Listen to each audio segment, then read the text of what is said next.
Lockdown में 24 कलाक जो टाइम कीअं पास थींदो? सफ़ा सिंपल आहे न यार। 11-12 बजे निंड मां उथो, चांहि नाश्तो कयो, मोबाइल खणी वेही रहो, हुन खां पोइ सनानु करे लंच करे वरी सुम्ही पओ। हुन खां पोइ 6 बजे उथो, चांहि नाश्तो कयो, वरी मोबाइल खणी वेही रहो, पोइ घर वारनि जूं गारियूं ॿुधो, डिनर कयो, वरी सुम्ही पओ।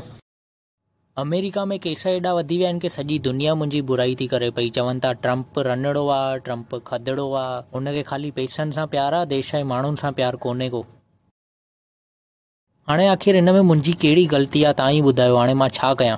हल बड़वा, केॾे तो घुमे पियो? लॉकडाउन आहे, ख़बर नथी पवे? घर वञी सुम्ही पओ। यार 200 रुपया वठो न, जान छॾो। कोरोना जो पुट रिश्वत तो ॾे पियो, निकिरे था। लॉकडाउन में त बॉयफ्रेंडनि खां ई कमु कढाइणो पवंदो। राहुल खे चवंदमि रिचार्ज कर, करण खे चवंदमि किराणे जो सामान वठी अचे, और मनीषा खे चवंदमि खीर वठी ॾे। पर हिकु तकलीफ़ त रहंदी, रोटी केरु कंदो? मां न कंदमि। छाहे बे, तोखे चयो मैं पहिरीं हथ धो।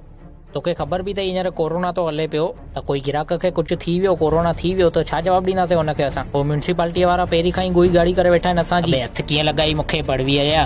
ॾिस कंजरी, मुंहिंजी ॻाल्हि ॿुध। हींअर मार्केट बंदि आहे, तोखे मेकअप वेकअप जी किट जेको बि खपई पोइ मिलंदई, वठी ॾींदोमि। मां सम्झां थो तुंहिंजी भावना, हींअर तूं चुड़ैल थी लॻी पई।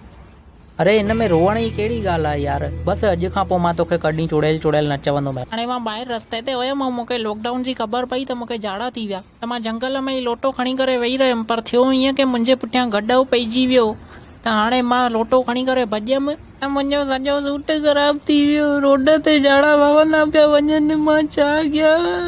हल पाण ॿई मोबाइल में लूडो था खेॾूं पिया। हूअं ई लॉकडाउन लॻो पियो आहे, कोई कमु धंधो आहे कान। हीअ चेन कीअं थी लॻे पई मां नक में पाती आहे जेकी? हल मुआ पापी, खदड़ो तो लॻी पियो। अरे कोरोना थियो हुजे त ख़बर कीअं पवंदी आहे? तो ख़बर अथई? हा, सर्दी बुखार ऐं साह पटण में तकलीफ़ थींदी आहे। अरे छातीअ में त सूर न पवंदो न, मूंखे पए पियो तो, इन करे थी पुछे। ईअं त न हूंदो।